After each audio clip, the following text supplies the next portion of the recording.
The blue lights of the archive station flickered in the endless darkness of space. Nexus Prime was the largest library in the galaxy, holding the memories and records of 1,000 different worlds. Ships came and went like metal birds, bringing new stories and taking old ones back to their home planets. Zephyr 9 moved through the halls on 6 thin legs, his purple skin shining under the soft lights. He had worked here for 12 years, cataloging the rise and fall of civilizations. Today felt different. His computer had found something buried deep in the restricted files, something that made his scales tingle with fear. The file was old, maybe 30 years.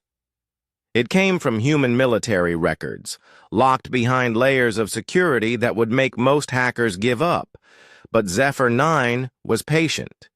He had spent 3 days breaking through the digital walls, and now he held the key to something the humans had tried very hard to hide. The symbols on the file made no sense. They were not words or numbers, just strange marks that seemed to move when he looked at them too long. His computer could not read them. His translation software crashed every time he tried to decode them. But somehow, looking at those symbols made him feel cold inside. You should not be looking at that. Zephyr 9 jumped, his 6 legs scraping against the metal floor. Behind him stood a young human male with brown hair and tired eyes.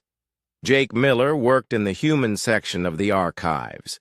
He was maybe 25 years old, with the kind of face that looked friendly until you saw what was behind his eyes. I'm sorry, Zephyr 9 said, his voice clicking like broken glass. I found this file in the deep archives. The security was very old. I thought it might be important.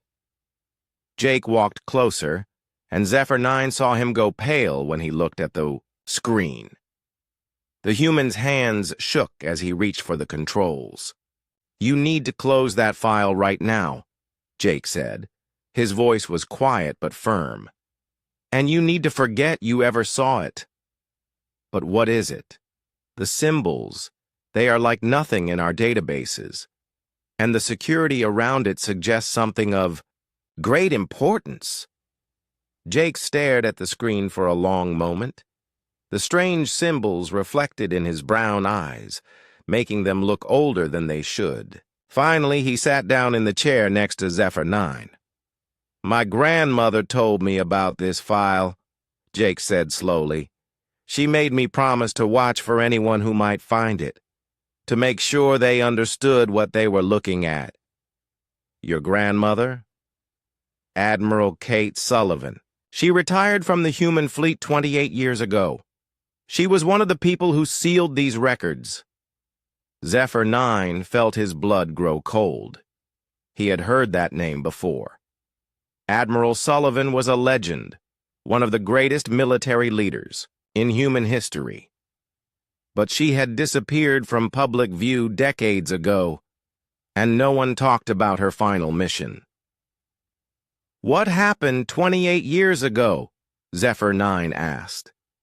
Jake was quiet for a long time. He stared at the symbols on the screen, and Zephyr 9 could see old pain in his eyes. Pain that belonged to someone much older. We call it the unnamed war, Jake said finally. Though most people have never heard of it. The files you found contain records from that conflict, records of an enemy so terrible that we decided it was better to forget they ever existed. I do not understand. How can you forget a war? Because some enemies are too dangerous to remember, Jake said. Not because they might come back, but because remembering them might make us become something we should not be. Zephyr 9 looked at the file again. The symbols seemed to pulse with their own light, and he felt that cold fear growing stronger in his chest. The symbols, he said. What do they mean? They are not symbols, Jake said. They are a name, the name of the race that attacked us. But we do not speak that name anymore. We do not write it down. We do not even think it, if we can help it. Why? Jake stood up and walked to the window. Outside, ships moved between the stars like slow fish in an ocean of night. Everything looked peaceful. Everything looked safe. Because speaking their name might bring them back, Jake said. Or worse, it might bring back what we became when we fought them. Zephyr 9 felt his scales stand up along his spine. In all his years studying the rise and fall of civilizations, he had never heard of a war that ended with the winners being afraid of themselves. "What did you become?" he asked. Jake turned back to face him. For a moment, his eyes looked different, older, harder. Like something was looking out from behind them that was not quite human anymore. Something that scared our enemies so much that the rest of the galaxy decided it was better to pretend the whole war never happened, Jake said. Something that made other races nervous when they looked at us. Something that made us nervous when we looked at ourselves. The archive station hummed around them, full of the recorded history of 1,000 worlds. But suddenly it felt very small and very fragile. "The file contains battle reports," Jake continued. "Medical records, psychological evaluations, video, logs from soldiers who fought in that war. And every single piece of evidence shows the same thing, that when humans are pushed far enough, when we face something that threatens our very existence, we change. We become something else." "What kind of something else?" Jake moved back to the computer and began typing commands. The file started to close, the security barriers sliding back into place like steel doors. "The kind of something else that wins. Wars, by making the enemy afraid to exist in the same universe," he said. "The kind of something else that other races whisper about when they think we cannot hear them. The kind of something else that we decided was too dangerous to let loose ever again." The file disappeared from the screen. The symbols vanished like they had never been there. But Zephyr 9 could still see them when he closed his eyes. "Why are you telling me this?" he asked. Jake looked at him with those two old eyes. "Because you found the file. Because once you see those symbols, you cannot unsee them. And because my grandmother made me promise that anyone who stumbled onto this secret would understand what they were dealing with." "And what am I dealing with?" "The reason," Jake said quietly, "why no one in the galaxy dares to threaten humanity anymore, and why we work so hard to make sure they never have a reason to." The memories came like waves when Jake touched the hidden files. His grandmother had shared these stories with him when he was young, making him promise to remember them exactly as she told them. Now, staring at the sealed records, he could almost hear her voice again. 30 years ago, the galaxy was a different place. Humans had been exploring space for over a century, and they were good at making friends. Every new world they found brought new allies, new trading partners, new voices in the growing galactic community. Captain Ben Torres stood on the bridge of the exploration ship Aurora, watching a beautiful blue star grow larger on his screen. He was 42 years old, with gray hair at his temples and laugh lines around his eyes. This was his 15th first contact mission, and he still felt excited every time they found a new world. "How are we looking, Lisa?" he asked. "Navigator." Lisa Parker checked her instruments. She was young, maybe 28, with bright red hair and the kind of confidence that came from never having met a star chart she could not read. 3 planets in the habitable zone, she reported. The second one shows signs of technology, radio signals, organized energy patterns. Looks like we found ourselves some new neighbors. Ben smiled. First contact was like opening a present. You never knew what kind of civilization you would find inside. "Sam, how are the engines?" he called to the back of the bridge, chief engineer. Sam Rodriguez looked up from his console. He was a big man with steady hands and the ability to fix anything that broke in space. "Running smooth as silk, Captain. The new phase drives are working better than expected." The Aurora was one of the newest ships in the human fleet, fast, comfortable, and equipped with every tool they needed for peaceful exploration.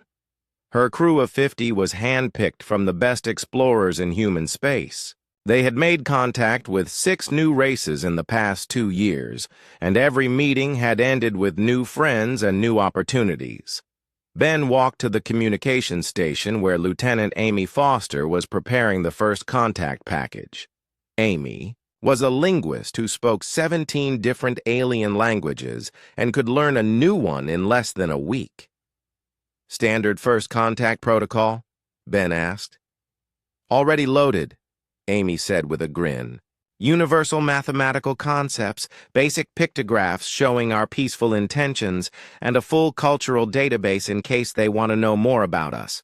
Plus the usual gifts, music, art, literature, the good stuff that shows who we really are."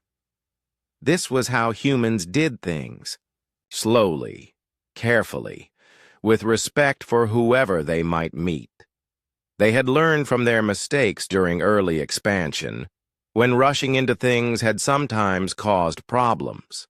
Now they took their time, made sure everyone was comfortable, and built relationships that lasted for generations. The Aurora had been in space for 6 months, mapping new systems and checking for signs of life. They had found 3 dead worlds, 2 with primitive plant life, and now this, a system with intelligent life that might become humanity's newest friends. "Distance to the second planet?" Ben asked. 18 hours at current speed, Lisa reported. "I recommend we drop out of phase drive at the edge of their sensor range and announce ourselves. Give them time to get used to the idea of visitors." Ben nodded. This was the right way to do things. No surprises, no sudden appearances that might frighten people. Just a polite knock on the door and a friendly hello. He was about to give the order when the ship's long-range sensors started screaming. "Captain!" Lisa called out, her voice suddenly tight with concern. "I am picking up massive energy readings from the galactic rim. Something big is coming this way." Ben hurried to her. "Station." The sensor display showed a wall of red warnings stretching across half the screen. Whatever was out there was huge, bigger than any ship or fleet humanity had ever seen. "How big is big?" Ben asked. Lisa's fingers flew over her controls, trying to make sense of the readings. "I am not sure, sir. The computer cannot get a solid lock on whatever is generating these signatures. But based on the energy output, we are looking at something the size of a small moon." "A ship?" "Maybe. Or maybe a whole fleet moving together. The readings are unlike anything in our databases." Sam Rodriguez joined them at the sensor station, his face grim as he studied the data. "Captain, these energy patterns are not matching any known propulsion systems. Whatever is out there, it is not using technology we understand." Ben felt a cold knot forming in his stomach.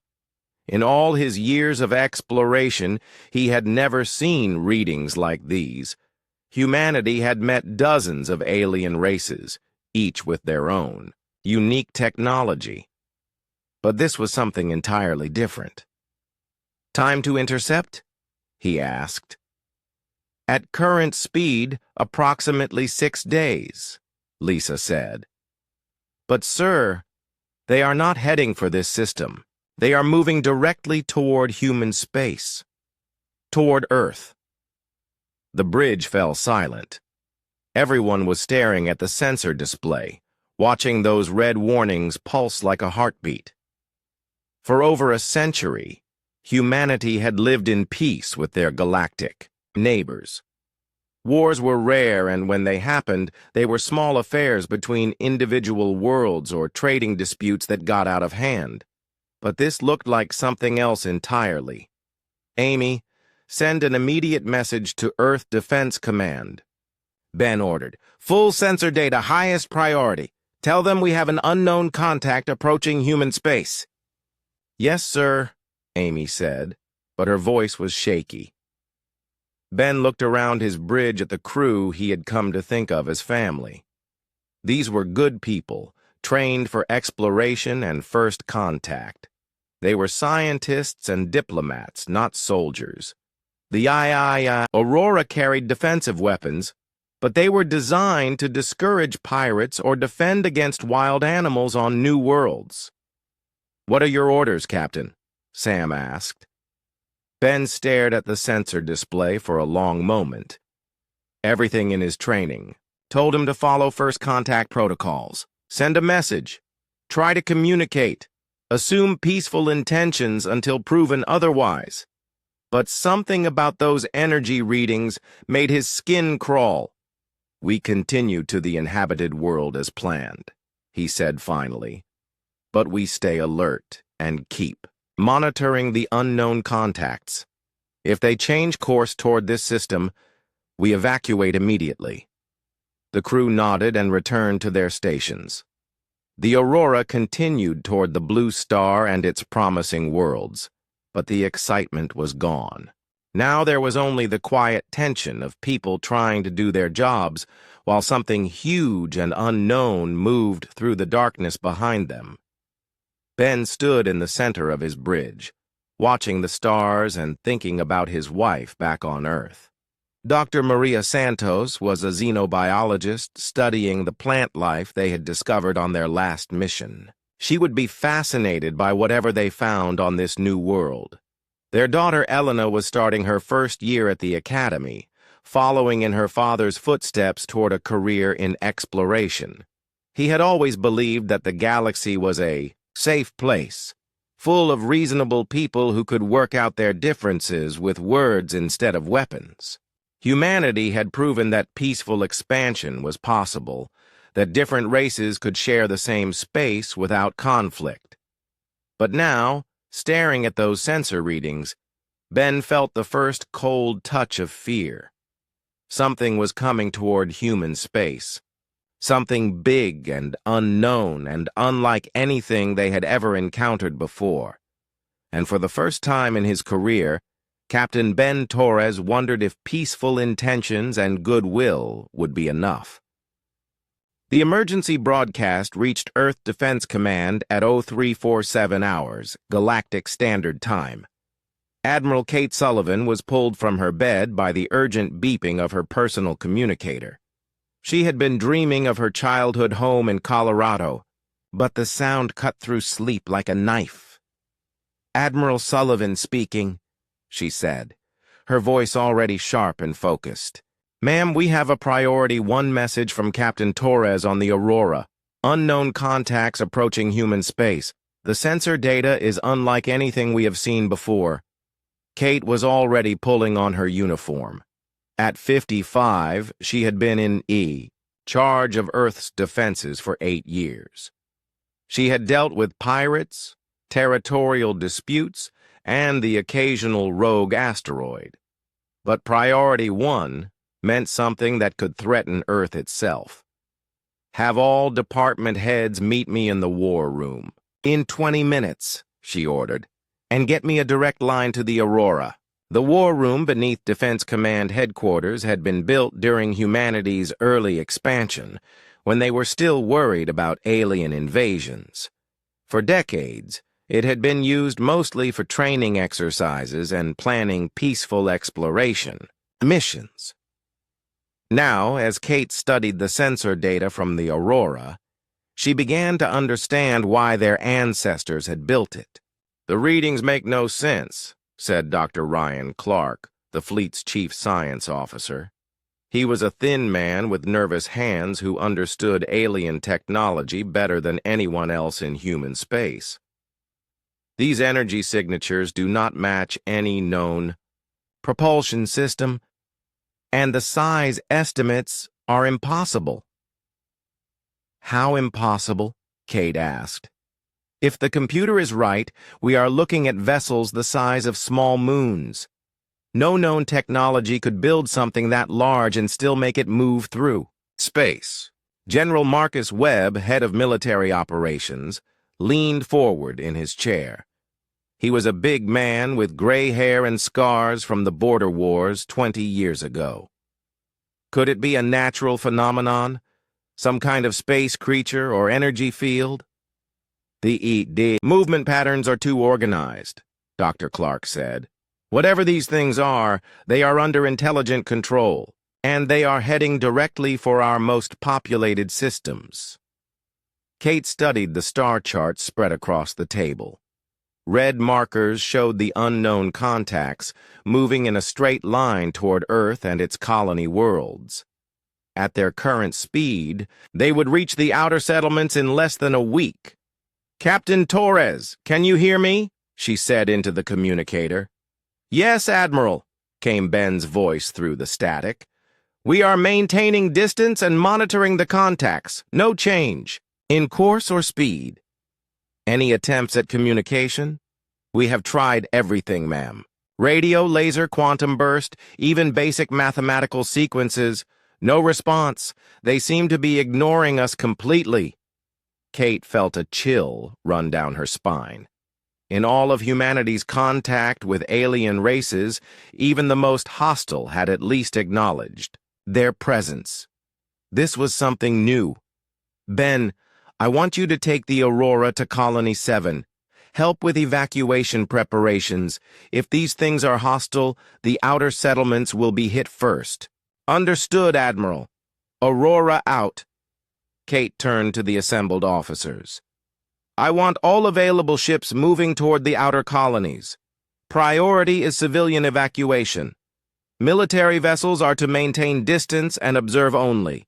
No engagement unless directly attacked."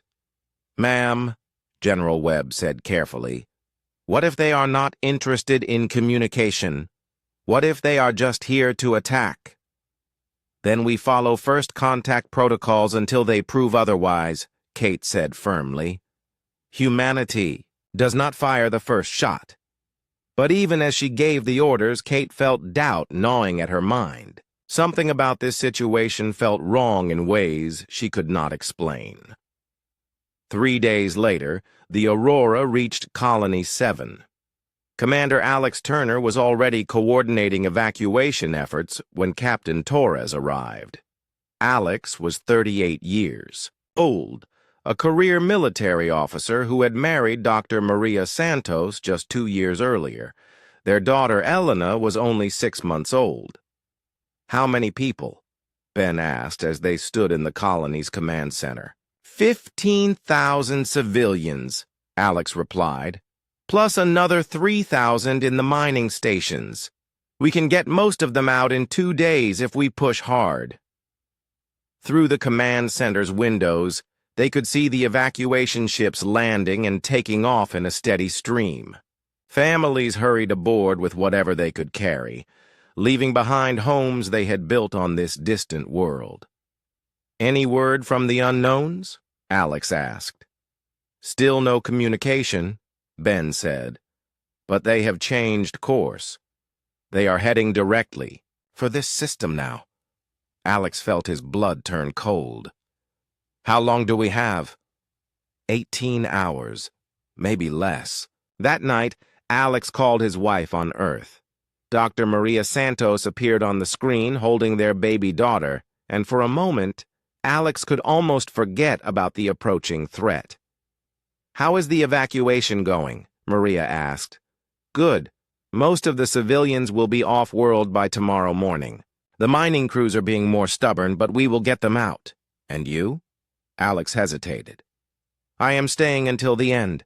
Someone needs to coordinate the final evacuation and monitor the approaching contacts." Maria's face went pale.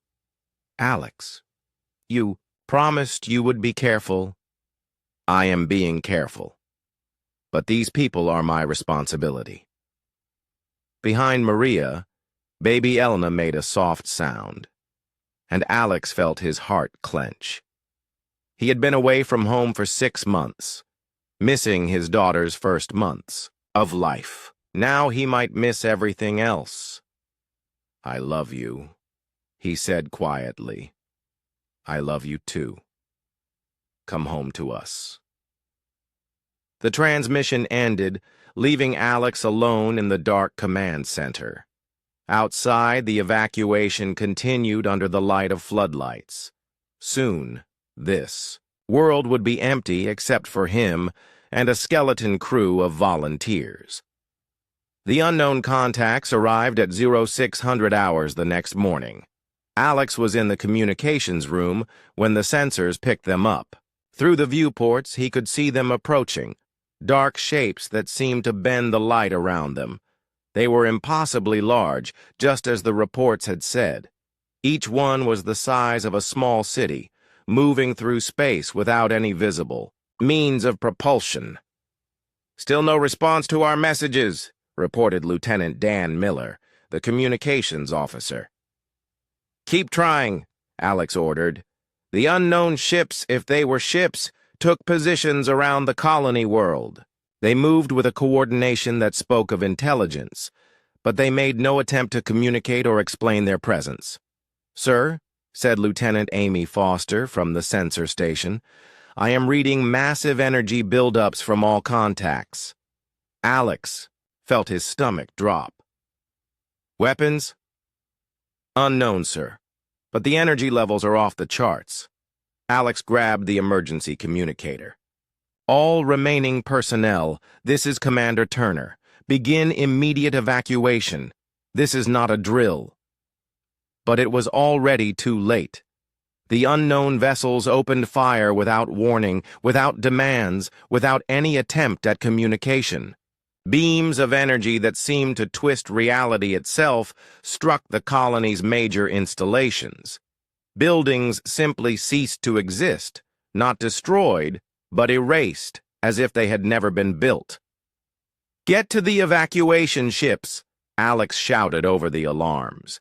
He ran through corridors that shook with each impact, helping the last few civilians reach the landing pads. Behind him, more sections of the colony vanished into nothingness. This was not destruction. It was annihilation. The last evacuation ship lifted off just as the unknown vessels began systematically erasing everything on the planet's surface. Alex watched through the ship's viewport as the mining stations disappeared. Then the forests. Then entire mountain ranges. The attackers were not just destroying the colony. They were wiping away every trace that humans had ever been there. "Why?" Lieutenant Miller asked from beside him. "What did we do to them?" Alex had no answer. In all of humanity's history of peaceful contact, they had never encountered anything like this. These beings showed no interest in territory, resources, or communication.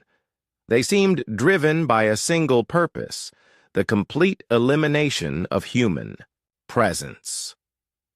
As the evacuation ship raced toward safety, Alex sent one final message to Earth Defense Command. "Colony 7 is gone. Enemy shows no interest in negotiation or surrender. They are not trying to defeat us. They are trying to erase us." Behind them, the unknown vessels finished their work and moved on toward the next human settlement. They left behind a dead world, stripped bare of every sign that humans had ever lived there, and across human space, the terrible truth began to sink in. This was not a war in any sense they understood. This was extermination. Dr. Ryan Clark had not slept in 3 days. His laboratory beneath Earth Defense Command looked like a war zone, with broken equipment and scattered papers covering every surface. He was trying to understand an enemy that should not exist. "Play the recording again," he told his assistant, Dr. Sarah Blake. Sarah was a young physicist who specialized in dimensional theory. Before this crisis, her work had been purely theoretical. Now it might be humanity's only hope of survival.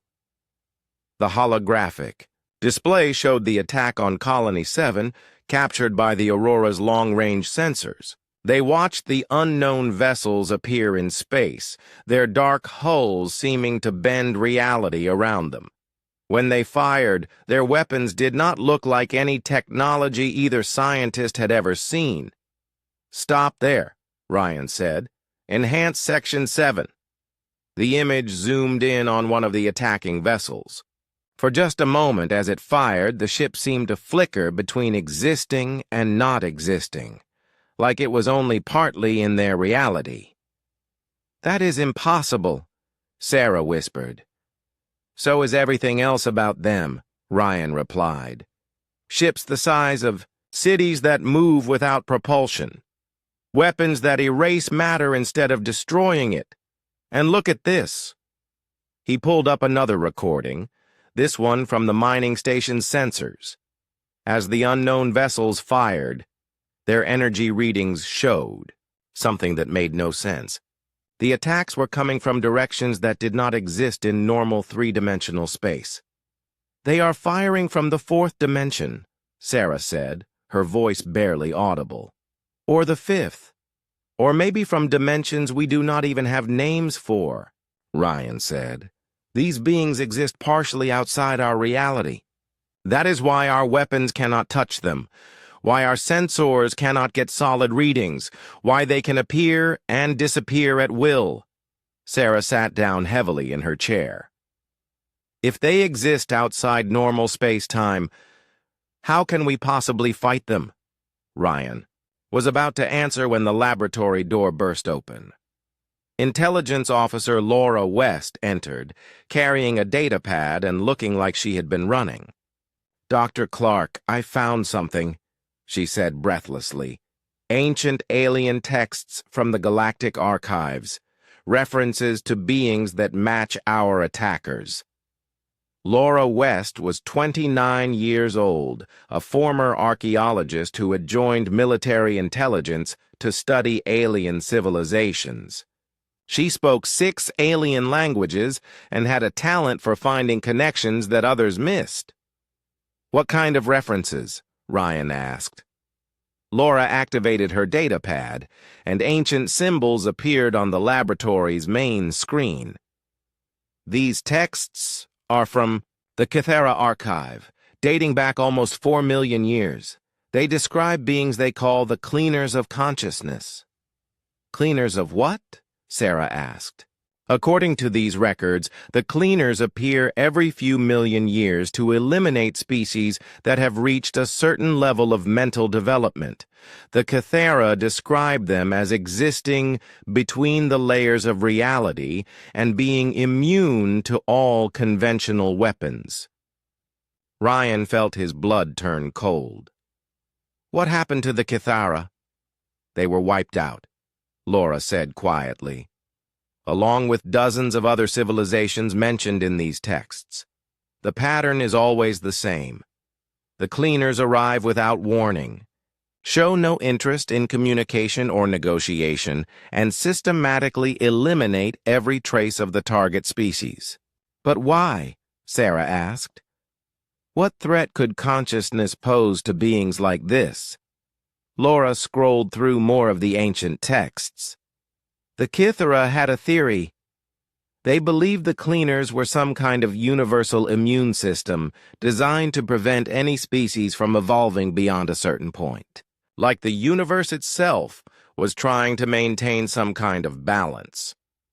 Ryan studied the alien symbols, trying to understand their meaning. The Kythera had been an advanced civilization, masters of space travel and energy manipulation. But they had been helpless against these attackers, just like every other race mentioned in the texts. "How many species have they destroyed?"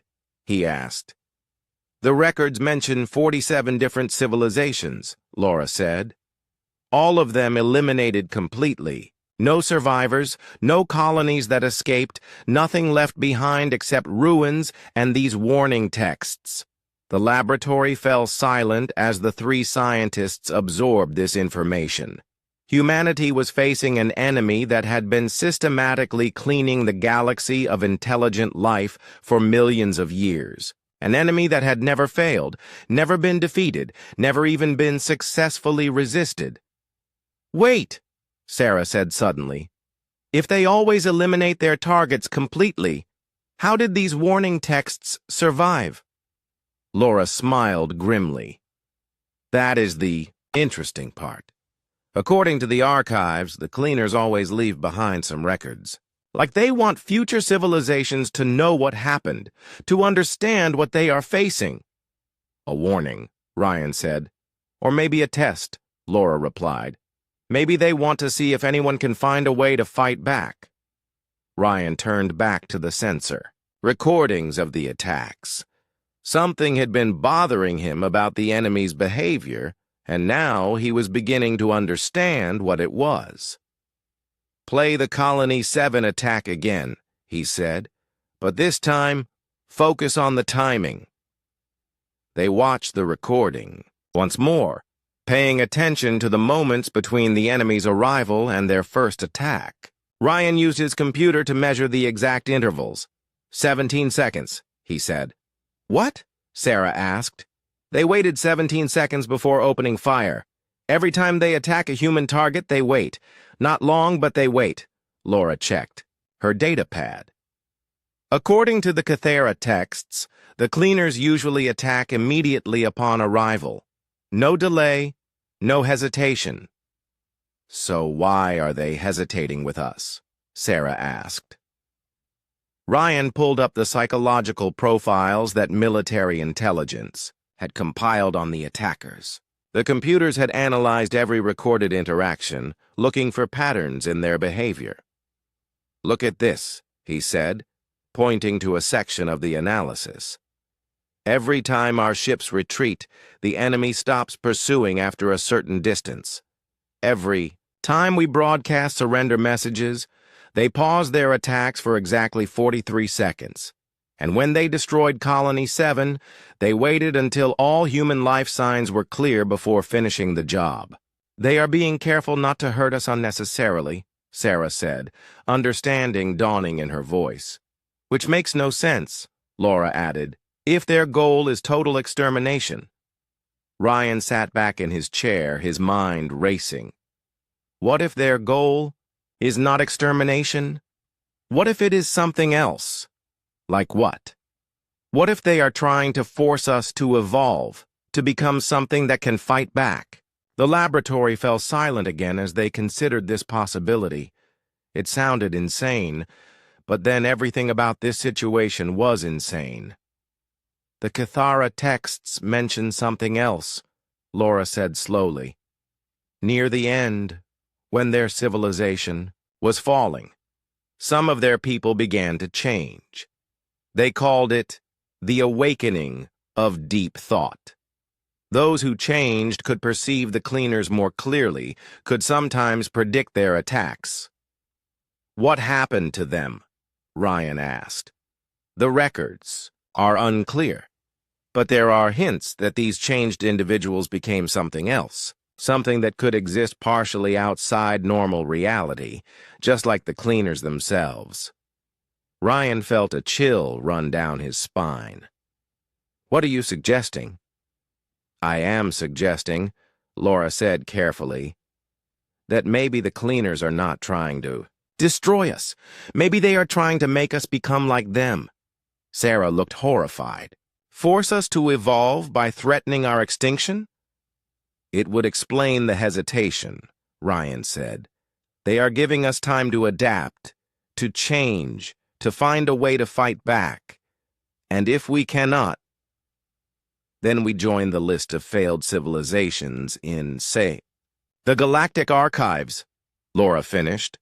Ryan turned back to the sensor readings, studying them with new eyes. If Laura was right, if the cleaners were somehow trying to trigger an evolutionary response in humanity, then somewhere in these energy readings might be the key to understanding what they wanted humans to become. "We need to find people who have been exposed to their attacks," he said. Survivors from Colony 7, crew members from ships that encountered them. If the exposure is causing changes in human physiology or psychology, we need to document it." "And if it is?" Sarah asked. Ryan looked at his colleagues, seeing his own fear reflected in their eyes. "Then we need to decide whether we are willing to become something inhuman in order to survive." Outside the laboratory, alarms began to sound. Another attack was beginning somewhere in human space. The cleaners were continuing their systematic advance, giving humanity just enough time to run, to think, to possibly evolve. But evolve into what? The military hospital on Luna Station was filled with survivors from the outer colonies. Commander Alex Turner sat in the psychological evaluation room, staring at his hands. They looked normal, but they did not feel normal anymore. Dr. Sarah Blake entered the room carrying a thick file and a portable scanner. Since her work with Dr. Clark, she had been assigned to study the survivors, looking for the changes that the ancient alien texts had described. "How are you feeling today, Commander?" she asked, sitting across from him. "Different," Alex said simply. It was the same answer he had given for 2 weeks now. "Everything looks different, sounds different, like I am seeing through different eyes." Sarah activated her scanner and began taking readings. "Can you describe what you mean by different?" Alex was quiet for a moment, trying to find words for something that had no words. "Space has more dimensions than I used to see. When I look out the window at the stars, I can see paths between them, ways to travel that do not follow normal physics." The scanner beeped softly as it recorded his brain activity. Sarah's eyes widened as she saw the readings. Alex's neural patterns were unlike anything in the medical databases. Entire sections of his brain that had been dormant for his whole life were now active and growing. "When did you first notice these changes?" she asked. "During the attack on Colony 7. When their ships fired, I could see the energy beams coming from directions that should not exist, like they were reaching through holes in reality itself." Sarah made notes on her datapad. Alex was the 7th survivor she had interviewed, and they all reported similar experiences. Enhanced perception, the ability to see things that should be invisible, dreams filled with geometric patterns that hurt to remember. "Have you experienced any physical changes?" she asked. Alex held up his hands again. "Sometimes they feel like they are not entirely here. Like part of me is existing somewhere else." He paused. "And I am stronger than I used to be. Not just muscle strength, mental strength, emotional strength. Like fear is becoming optional." Sarah finished her scans and prepared to leave. At the door, she turned back to Alex. "Commander, if these changes continue, if you become something no longer entirely human, how would you feel about that?" Alex looked at her with eyes that seemed older than they should be. "If it means I can protect my family, protect humanity, then I welcome it. Whatever I have to become, I will become." 3 sectors away, Sergeant Tim Murphy was experiencing his own changes. His squad had been on patrol when the enemy attacked Mining Station Delta. Most of his men had died in the first wave, but Tim had somehow survived by seeing the attack coming 30 seconds before it happened. Now he stood in the training facility on Mars base, facing a holographic simulation of the enemy vessels. The other soldiers watched as he moved through the exercise, dodging energy beams that should have been impossible to avoid. "How did he do that?" asked Lieutenant Carol Davis. She was Tim's commanding officer, a veteran of the border wars who had never seen anything like this. "I do not know," replied Major Frank Wilson. "According to the computers, he avoided 17 direct hits that should have been unavoidable. It is like he knew where the attacks were coming from before they fired." On the training floor, Tim finished the simulation and stood breathing heavily. When he turned to face his observers, his eyes had a strange quality to them, like he was looking at something behind them. "Sergeant Murphy, report to my office," Major Wilson ordered. In the office, Tim sat across from the major and tried to explain what he was experiencing. "It started during the attack, sir. I began to see things that were not quite there. Shadows, moving in spaces that did not exist. And I knew somehow that those shadows were where the enemy attacks were coming from." "You are talking about precognition," Major Wilson said carefully. "The ability to see the future." "Not the future, sir. More like seeing all the possible presents at the same time. The enemy exists in multiple dimensions, so their attacks come from multiple directions. Once you learn to see those other directions, you can predict where they will strike." Major Wilson made notes in his report. Tim was the third soldier to develop these abilities, and each one was becoming more effective against enemy attacks than entire squadrons of conventional troops. "Sergeant, are you still human?" the major asked bluntly. Tim thought about this for a long moment. "I do not know, sir, but I know that what I am becoming can fight them, and that has to be enough." Dr. Sarah Blake compiled her reports in the research facility beneath Geneva. 3 weeks of studying the survivors had revealed a pattern that both fascinated and terrified her. Humans exposed to the enemy attacks were evolving, but not in any way that natural selection had ever produced. "The changes are too rapid and too specific," she told Dr. Ryan Clark during their daily briefing. "This is not natural evolution. Something is triggering dormant genetic sequences that should not exist in human DNA." Ryan studied the brain scans from the survivors. "Or maybe these sequences were always meant to be activated under extreme circumstances. Maybe humanity has been carrying the potential for this transformation all along." "A hidden evolutionary pathway," Sarah said. "Triggered only when facing an existential threat. Which raises the question," Ryan said, "of who or what put that pathway there in the first place." Intelligence Officer Laura West joined them, carrying new translations from the ancient archives.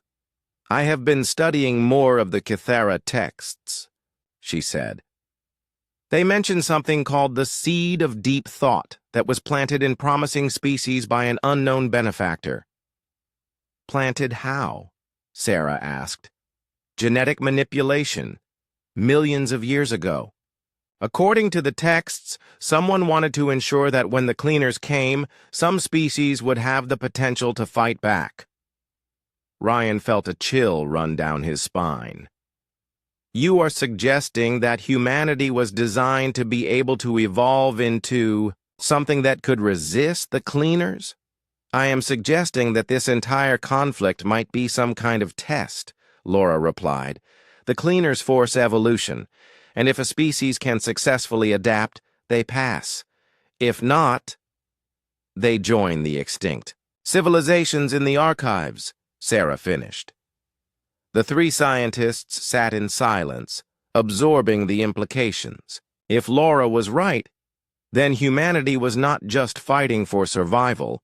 They were taking an examination that had been set up millions of years ago by unknown beings for unknown purposes. "What happened to the species that passed?" Ryan asked. Laura checked her translations. "The texts are vague, but they suggest that successful species ascended to a higher level of existence. They became something beyond physical reality, beyond the normal rules of space and time. Like the cleaners themselves," Sarah said. "Exactly like the cleaners themselves." Admiral Kate Sullivan received the scientist's report at 300 hours.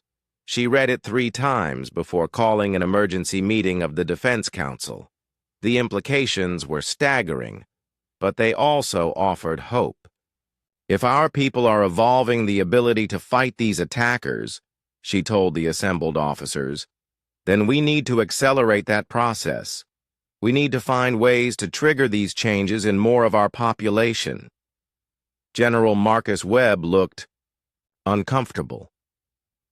Admiral, are we talking about deliberately exposing our people to enemy attacks? If necessary, Kate said firmly. The survival of our species may depend on our willingness to become something other than what we are. And if the process goes wrong, if people die or become something monstrous? Kate stared at the star charts showing the enemy's continued advance toward Earth. Then at least they will die fighting as something capable of fighting back instead of dying helpless as ordinary humans. The meeting continued through the night as humanity's leaders grappled with an impossible choice: to remain human and face extinction, or to risk becoming something inhuman in order to survive. But in the medical facilities and military bases across human space, the choice was already being made. Survivors of enemy attacks were changing, evolving, becoming something new, something harder, something that could perceive the enemy's true nature and strike back. The question was no longer whether humanity would evolve. The question was what they would become when the evolution was complete. Captain Ben Torres stood on the bridge of the Aurora, but he was no longer the same man who had begun this mission 6 months ago. The cheerful explorer who had loved making first contact with new civilizations was gone, replaced by something harder and more focused. His crew had changed too. Navigator Lisa Parker could now plot courses through dimensions that did not appear on any star chart. Chief Engineer Sam Rodriguez had learned to modify their engines in ways that should have been impossible, allowing the Aurora to move partially outside normal space-time. Contact bearing 37 Mark V, Lisa reported. Her voice was calm, but her eyes held a predatory gleam that would have frightened her former self. "How many?" Ben asked. 12 enemy vessels.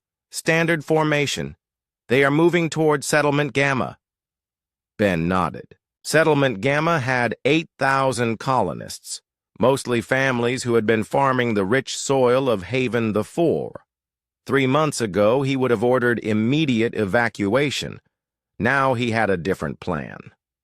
"Sam, are the modifications ready?" he asked. "Phase. Generators are online," Sam replied. "We can exist in their reality for approximately 18 minutes before the strain becomes dangerous. That will be enough. Lisa, set intercept course. Combat speed." The Aurora accelerated toward the enemy formation, but this time they were not running away. This time, they were hunting. Lieutenant Amy Foster worked at the communications station, but she was no longer trying to establish contact with the enemy.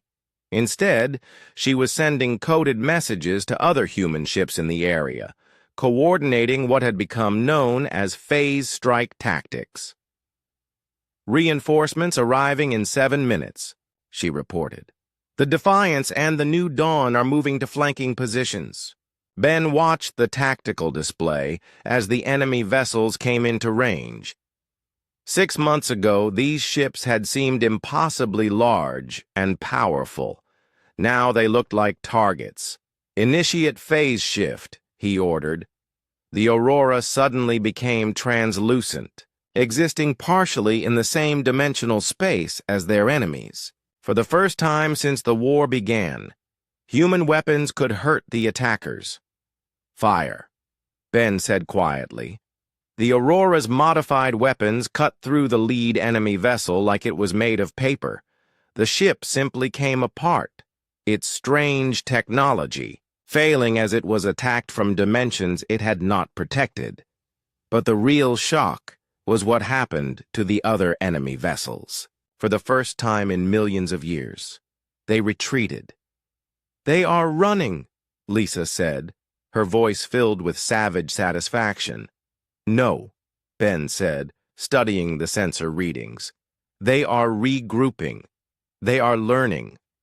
Admiral Kate Sullivan watched the battle reports from her command center and felt a mixture of pride and horror.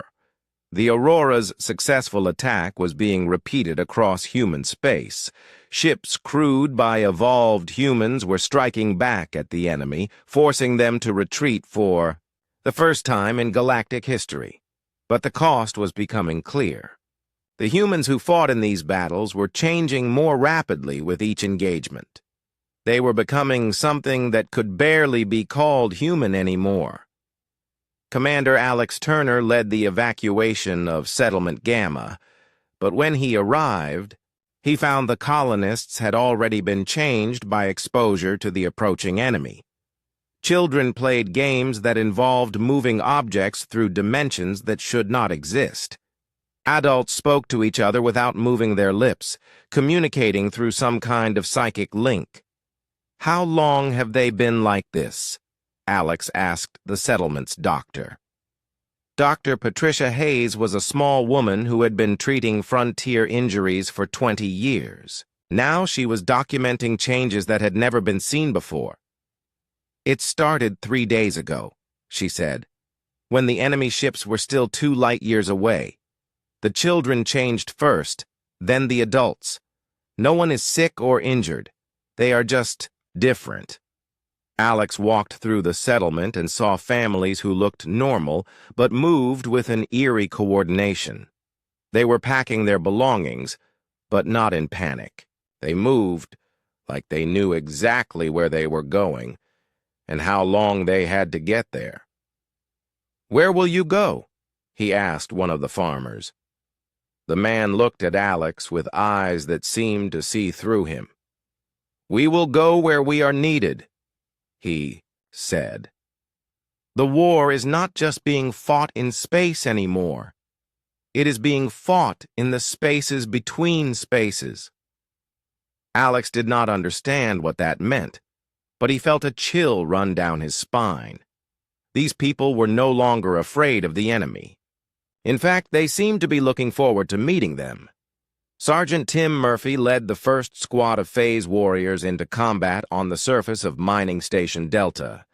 The enemy had landed ground forces for the first time, strange beings that flickered in and out of reality like living shadows. Tim's squad moved through the mining tunnels with inhuman coordination. They could see the enemy soldiers before the enemy could see them, predict their attacks before they happened, strike at them from angles that should not exist. "Contact left," whispered Corporal Dan Miller, though he had not used his eyes to spot the enemy. His enhanced perception could feel their presence in the dimensional layers around them. "I see them," replied Private Amy Foster. She raised her modified rifle and fired through what looked like solid rock, hitting an enemy soldier that was hiding in a parallel dimension.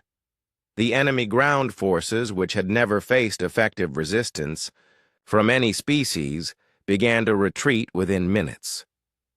But Tim noticed something that worried him. His soldiers were enjoying the hunt too much. They were starting to smile in ways that did not look human. Dr. Sarah Blake compiled her latest research. In a report that she hoped would never be declassified, the evolutionary changes in humanity were accelerating beyond all predictions. Soldiers who had been in combat for more than a month were becoming unrecognizable.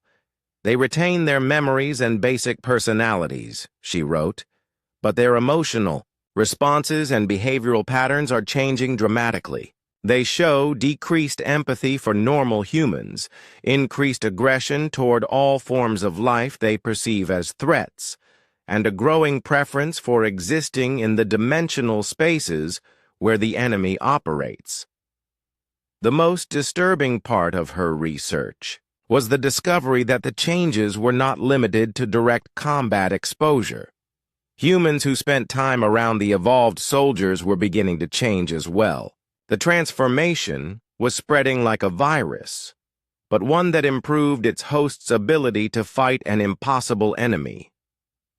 "We are documenting the birth of a new subspecies," she concluded. "Homo sapiens is evolving into something that can be called Homo dimensionalis. The question is whether this new species will still consider normal humans as allies or as obsolete predecessors." Captain Ben Torres received new orders from Admiral Sullivan. "Take the Aurora deep into enemy territory and locate their command structure." It was a mission that would have been suicide 6 months ago. Now it felt like a hunting expedition. "Course laid in," Lisa reported. "We will be operating in hostile space for approximately 6 weeks. "Any concerns?" Ben asked his crew. Sam Rodriguez grinned, and Ben noticed that his engineer's teeth looked sharper than they used to. "No concerns, Captain. We have been looking forward to meeting them on their home ground." The Aurora slipped into phase space and disappeared from normal sensors. Behind them, the war continued to rage across human space, but now the tide had turned. Humanity was no longer running from their attackers. They were becoming something that their attackers had reason to fear. But as Admiral Kate Sullivan watched her transformed soldiers and crews, she began to wonder if they were winning the war or losing themselves. The enemy had wanted humanity to evolve, and they had succeeded beyond their wildest expectations. The question now was whether the human species would survive its own evolution. The enemy homeworld existed in 7 dimensions at once. Captain Ben Torres and the crew of the Aurora moved through its impossible geometry like ghosts hunting other ghosts. They had been tracking the retreating enemy fleets for 3 weeks, following them deeper into space that normal humans could not perceive.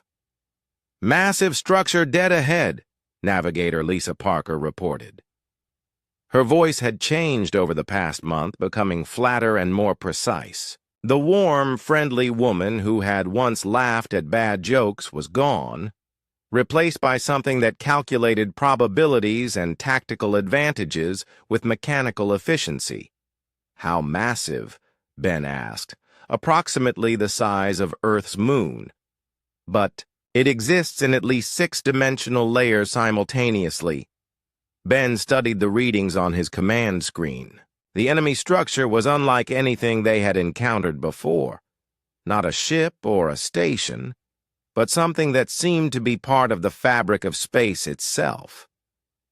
"Life signs?" he asked. Chief Engineer Sam Rodriguez had modified the sensors so extensively that they no longer resembled human technology. "Thousands of them. But they are not just alive, Captain. They are thinking. The entire structure is some kind of collective consciousness." Amy Foster turned from her communications station. Her eyes had developed an inner glow that made normal humans uncomfortable to look at. "I am receiving transmissions, not radio or quantum, but direct thought-to-thought contact." "What are they saying?" "They want to talk." Ben felt something that might have been surprise, though he was no longer sure he was capable of normal emotions. In all the months of warfare, the enemy had never attempted communication. Now, deep in their own territory, they wanted to negotiate. "Open the channel," he ordered.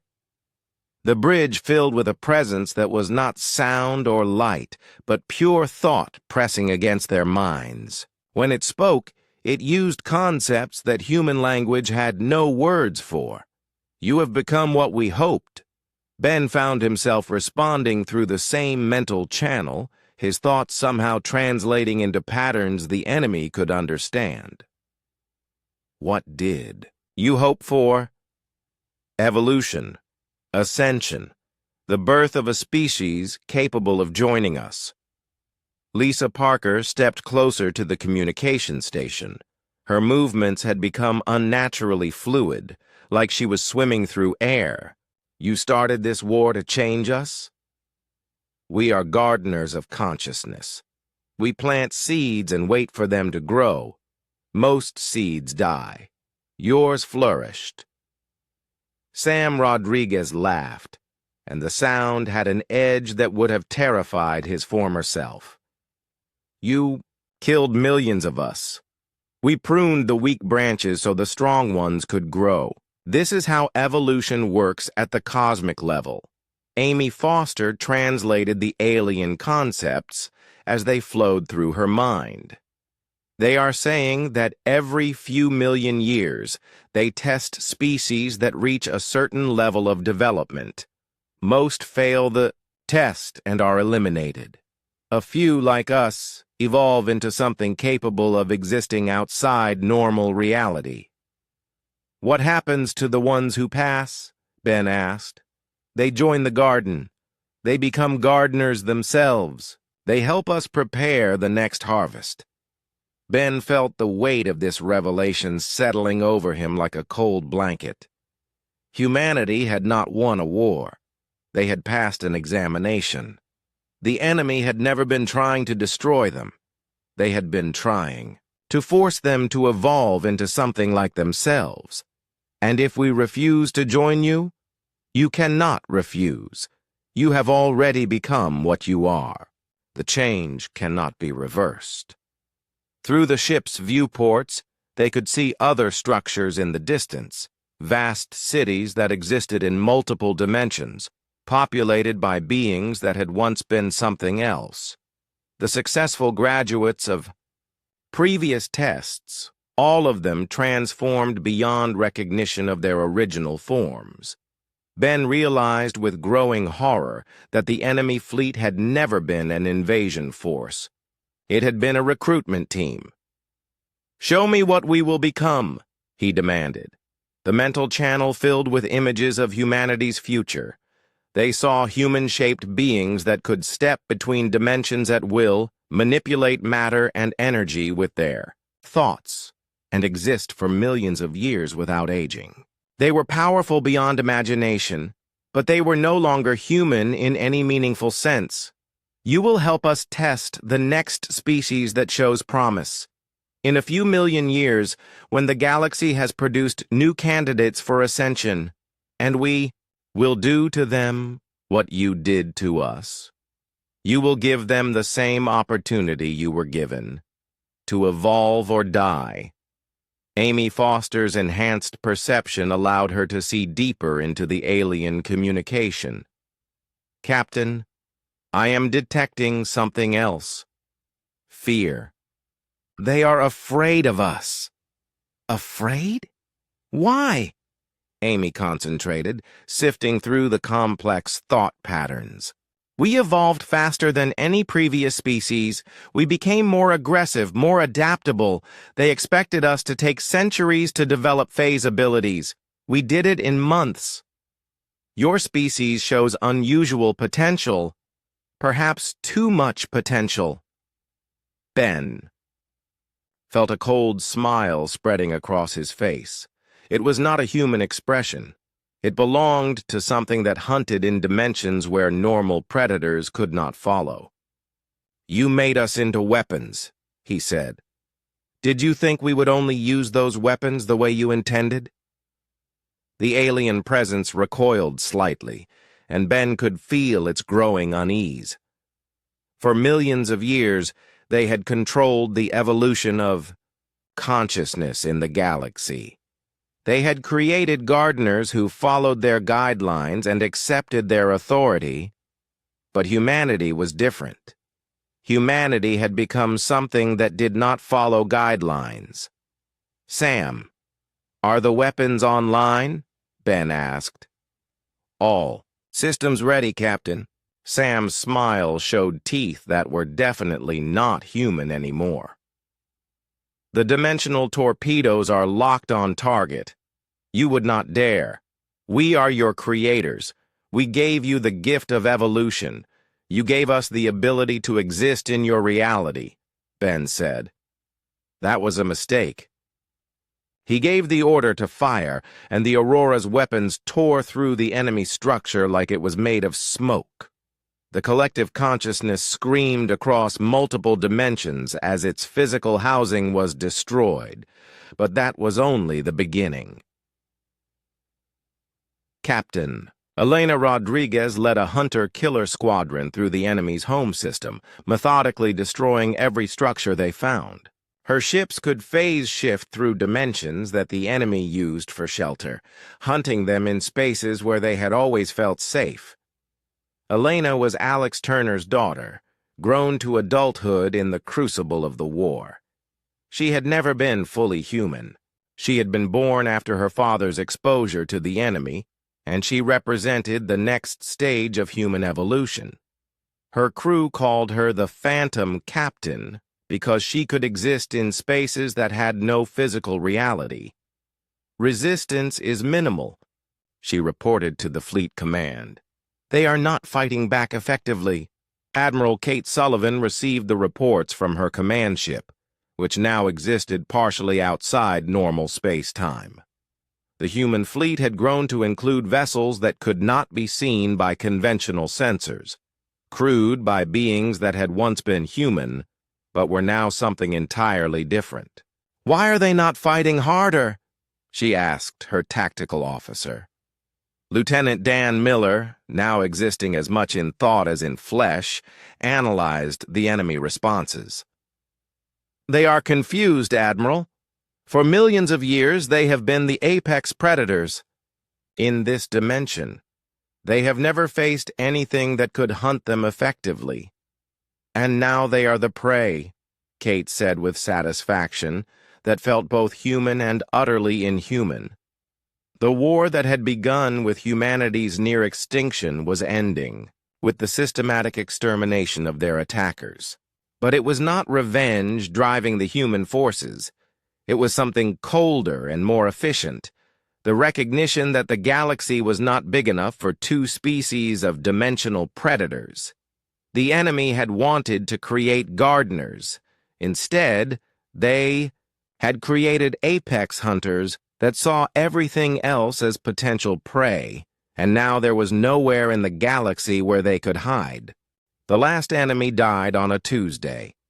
Admiral Kate Sullivan stood in what had once been the enemy's primary command center, watching as Captain Elena Rodriguez confirmed the final kill. The structure around them existed in dimensions that normal humans could never perceive, but Kate had stopped being normal long ago. "All targets eliminated," Elena reported. Her voice carried across multiple dimensional layers simultaneously.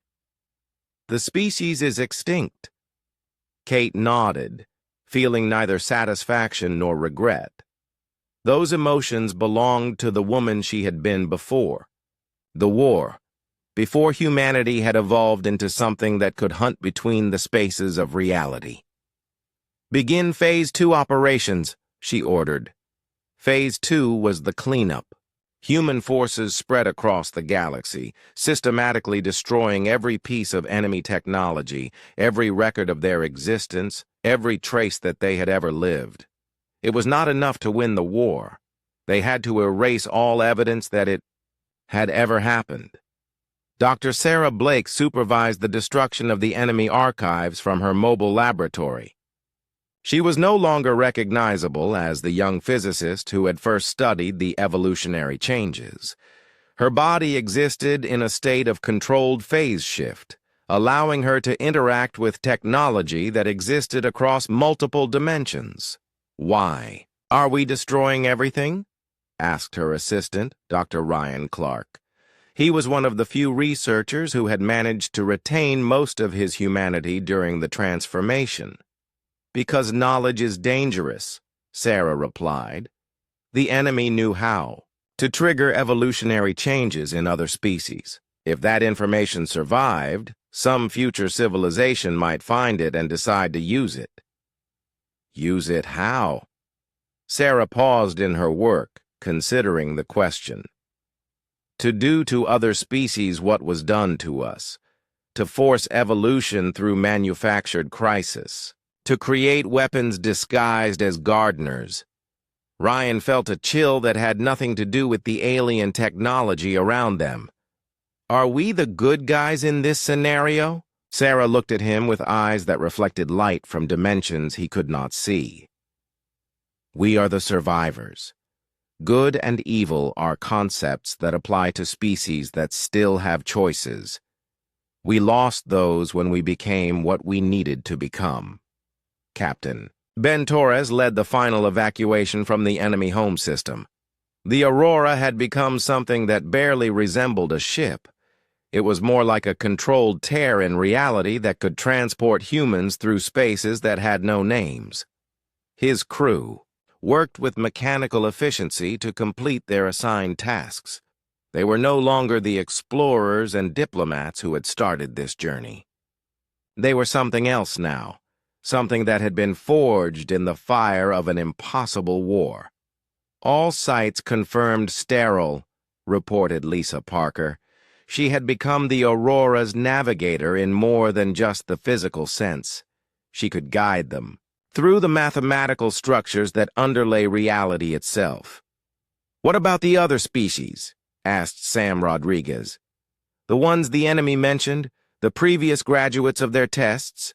Ben consulted his enhanced memory, which could now access information stored in dimensional layers outside normal space-time. Most of them ascended beyond physical existence millions of years ago. They are no longer relevant to our concerns. And the ones that are still physical? We will deal with them if they become a problem. The casual way Ben discussed the potential extermination of entire civilizations would have horrified his former self. But his former self had been weak, limited by human morality and human perspective. What he had become was more practical. Jake Miller stood in the archive station where this story had begun, watching as the last files were sealed behind security. Barriers that existed in dimensions normal humans could not access. The young archivist had changed too, though not as dramatically as those who had fought in the war. Zephyr 9 approached him cautiously. The alien historian had been studying the aftermath of the conflict, trying to understand what humanity had become. "The files are secured?" Zephyr 9 asked. "They are sealed," Jake replied.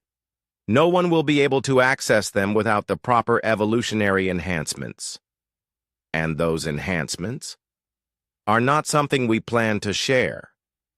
Zephyr 9's scales rippled with nervous energy. Like most of the galactic community, he was beginning to understand that humanity had won their war by becoming something that made the original enemy look harmless by comparison. "What will you do now?" he asked. Jake looked out at the stars, his enhanced perception able to see the flow of time and space in ways that normal beings could not comprehend. "We will watch. We will wait. We will make sure that nothing like this ever happens again. By preventing other species from evolving, by preventing other species from needing to evolve the way we did." Admiral Kate Sullivan stood in her new office, which existed partially outside normal space-time. The war was over, but her duties were just beginning. Humanity had won by becoming something inhuman, and now they had to live with the consequences. She activated a communication channel that reached across multiple dimensions, connecting her to the scattered human forces throughout the galaxy. "Attention. All units," she broadcast. "The enemy is extinct. All traces of their technology and culture have been eliminated. We are now implementing Protocol Silence." Protocol Silence was humanity's plan for the aftermath. The war would be classified at the highest levels. Records would be sealed. Survivors would be relocated to special facilities where they could live among their own kind without frightening normal humans. "What about the unchanged humans?" asked one of her commanders. "The ones who are still baseline?" Kate considered this question carefully. The majority of humanity had not been directly exposed to the evolutionary triggers. They remained essentially human, while their protectors had become something else entirely. "They will be protected," she said finally. "We will establish the Silent Guard, a military branch composed entirely of evolved humans. We will watch over them from the shadows, ensuring their safety without revealing what we have become. And if they discover the truth, then we will deal with that situation when it arises." 30 years later, Jake Miller sat in the same archive station, telling the same story to a curious alien historian. The galaxy had moved on, mostly forgetting the brief period when something terrible had swept through human space. But Jake remembered. The survivors remembered. And in hidden facilities throughout human territory, the Silent Guard continued their watch. "Why tell me this story?" Zephyr 9 asked when Jake finished. "Because you found the files," Jake replied. "Because once you see those symbols, you become part of the secret.